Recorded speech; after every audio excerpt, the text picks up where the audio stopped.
Kita lanjut bahas spoiler Wudong Qiankun season 5 episode 10. Oke lah, gak usah caci cot banyak bacot, kita langsung masuk aja ke pembahasan.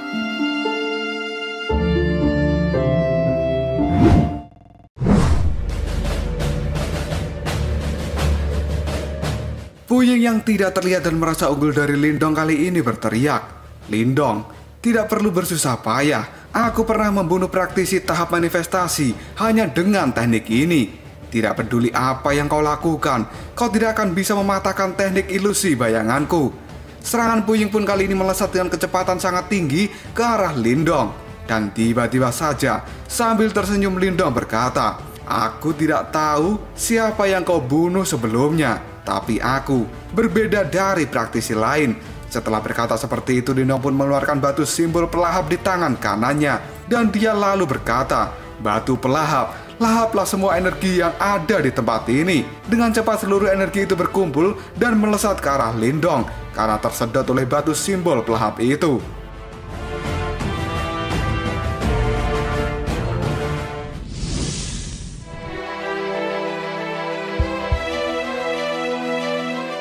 Bahkan energi dari bayangan juga tersedot masuk ke dalam batu simbol pelahap. Pokoknya dengan batu simbol pelahap itu, semua yang ada di dunia ini bisa dilahap oleh Lindong. Puying yang merasa dirinya tersedot kali ini pun panik dan dia berkata, "Apa-apaan ini? Benda itu melahap teknik ilusi bayanganku. Bagaimana mungkin ini terjadi?" Puying yang tadinya merasa di atas angin dan bisa mengalahkan Lindong, kali ini seketika wajahnya pucat dan sangat panik. Karena dia benar-benar belum pernah menghadapi kekuatan yang seperti ini. Dan akhirnya, semua bayangan di tempat ini pun menjadi lenyap. Yang tersisa hanyalah Puying yang pada saat ini terduduk di samping Lindong. Dan dengan cepat Lindong pun menoleh ke arah Puying. Dia pun tersenyum dan kemudian berkata, "Hei, bukankah ini si penakut dari klan Huangpu yang suka main petak umpet? Apakah kau mau bertarung langsung denganku?" Sontak kata-kata Lindong itu membuat Huang Puying membeku, karena dirinya tahu bahwa dia tidak mungkin berhadapan secara langsung dengan Lindong.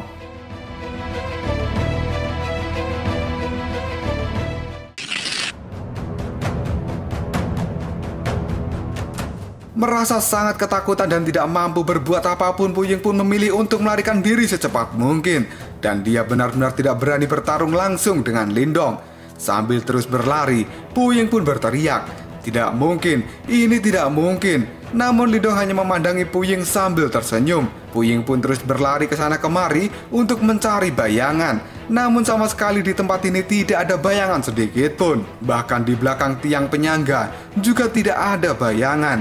Lindong yang merasa si aneh itu sudah tidak mampu berbuat apapun kali ini berjalan mendekatinya untuk menyelesaikan pertarungan ini. Huang Puying yang merasa Lindong berjalan ke arahnya kali ini benar-benar panik. Lindong pun pada saat ini sudah siap menghajar Huang Puying. Dan dia pun berkata, "Akhirnya aku bisa menarikmu keluar. Kenapa aku harus repot-repot melepaskanmu lagi? Sedikit rasa sakit saat kau menyerangku secara diam-diam seperti tadi. Aku benar-benar benci ada orang yang menyerangku dengan sembunyi-sembunyi. Tidak butuh basa-basi lagi." Lindong langsung mengajar Puying tanpa ampun. Huang Puying pun hanya bisa berteriak-teriak karena dipukuli oleh Lindong. Dan kali ini Lindong benar-benar pesta pukulan pada si penakut itu. Dia pun mengejeknya, "Kenapa kau tidak sembunyi lagi? Sembunyilah sana." Puying pun pada saat ini hanya bisa mengumpat saat dia dipukuli oleh Lindong tanpa bisa membalasnya.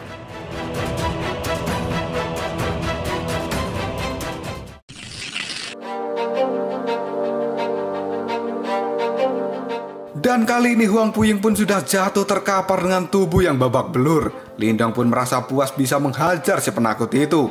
Kemudian Lindong mengatakan, "Ternyata kamu tanpa bayangan bukanlah apa-apa." Xiaoduo pun menertawakan kondisi dari Huang Puying saat ini. Setelah merasa puas memukuli Puying, Lindong pun akan segera pergi dari tempat ini.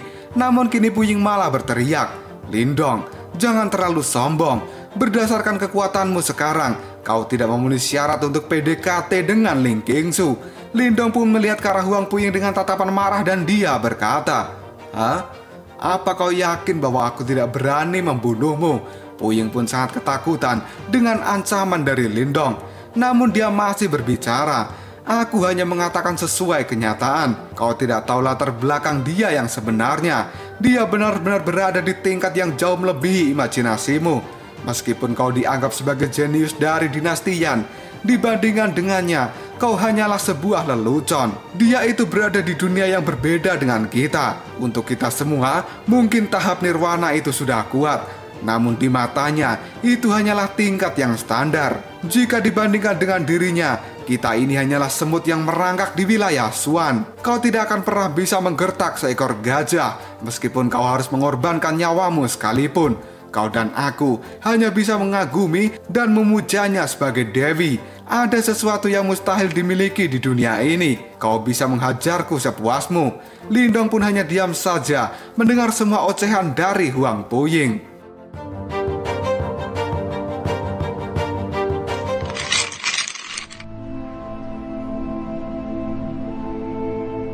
Dan kali ini, Lindong pun tersenyum dan dia mulai menanggapi semua perkataan Huang Puying dengan mengatakan, jika hanya butuh kekuatan untuk mendekatinya, maka yang harus kulakukan hanyalah menjadi lebih kuat dari yang lain. Beberapa tahun yang lalu aku hanyalah seekor semut di matamu, tapi sekarang aku bisa mengalahkanmu. Puying pun memprotes kata-kata Lindong. Dia berdiri dan kemudian berteriak, itu adalah sesuatu yang berbeda. Jarak antara kau dan dia itu lebih dari imajinasimu. Lindong pun akan berjalan meninggalkan Huang Puying saat ini. Namun dia masih meliriknya dan berkata, apa bedanya? Punya rasa takut itu adalah jalan untuk menjadi orang yang lebih kuat. Jika aku tidak bisa melakukan semua itu, bagaimana bisa aku pantas bersanding dengannya?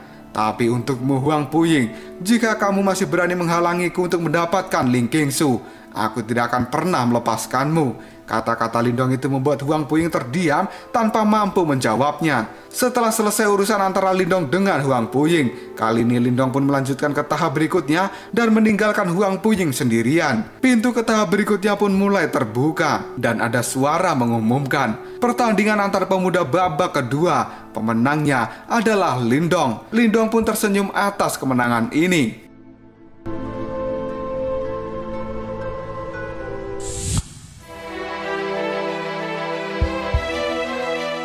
Di ruang penonton kali ini semua orang melihat wajah Lindong di layar yang sangat besar. Dan Lindong pun tersenyum ke arah mereka yang melihatnya dari ruang penonton. Pak Tua Wei Luo pun kini tersenyum dan dia mengucapkan selamat pada Ketua Lin Fan atas kemenangan Lindong yang berhasil lolos di babak kedua ini. Ketua Lin Fan pun tersenyum dan dia berterima kasih atas ucapan selamat dari Pak Tua Wei Luo. Di belakang Ketua Lin Fan dan juga Wei Luo, Huang Puying terlihat sedih dan dia tidak percaya. Dia pun berkata di dalam hati jika Huang Puying telah dikalahkan. Dan tiba-tiba saja terdengar suara berkata, Lin Fan, keluarga Linmu benar-benar sangat beruntung bisa memiliki dua jenius yang berbakat. Sontak kata-kata itu membuat Ketua Lin Fan menoleh untuk melihat siapa yang berbicara. Yang ternyata itu adalah Kaisar Mo Jiangtan.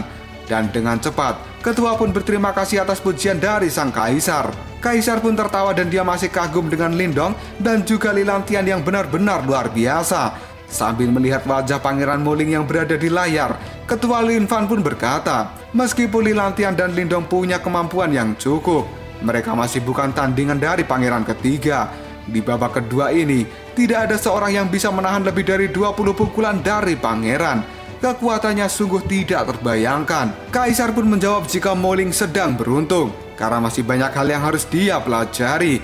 Dan tiba-tiba saja, kini ada suara menyela di antara obrolan dari Ketua Lin Fan dengan Kaisar Mo Jiangtan dengan mengatakan pangeran ketiga benar-benar luar biasa. Membandingkannya dengan Lindong, bukankah itu terlalu melebih-lebihkan keluarga Lin? Sontak kata-kata itu membuat Kaisar dan Ketua Lin Fan menoleh.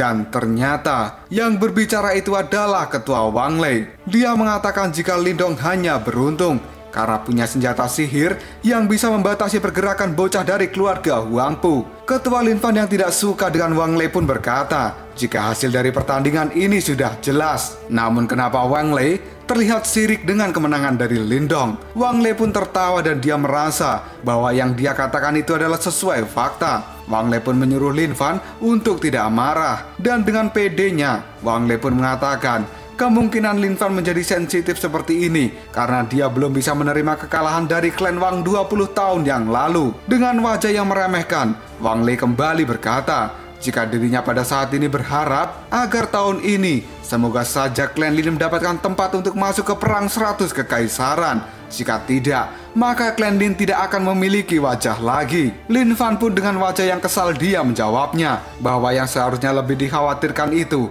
adalah wajah dari klan Wang karena mereka hanya mengirimkan satu orang yaitu Wang Zhong. Jika dia sampai kalah, maka klan Wang akan pulang tahun ini.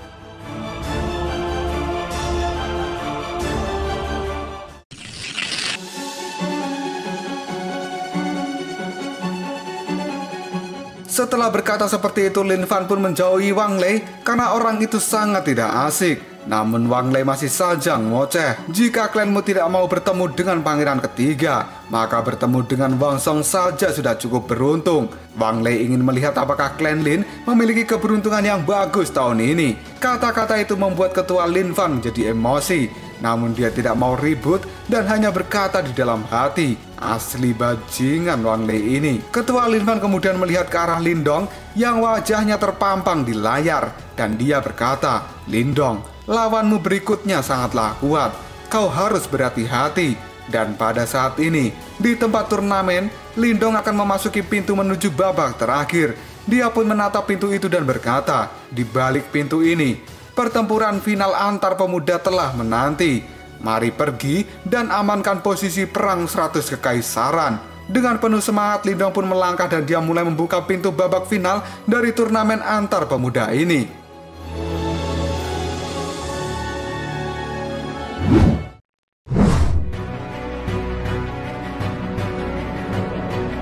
Dan akhirnya, di dalam ruangan final itu sudah ada orang yang menunggu Lindong. Orang itu pun menoleh, dan ternyata dia adalah Wang Zhong. Lindong yang melihatnya pun tertawa dan mengatakan, hah, ternyata kau. Aku tahu kalau aku akan melawanmu cepat atau lambat. Wang Zhong pun hanya melihat sinis ke arah Lindong.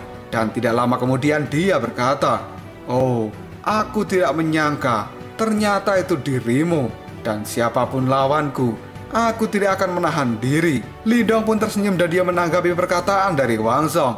Oh, kelihatannya kita punya tujuan yang sama. Aku pasti akan mendapatkan posisi di perang 100 kekaisaran.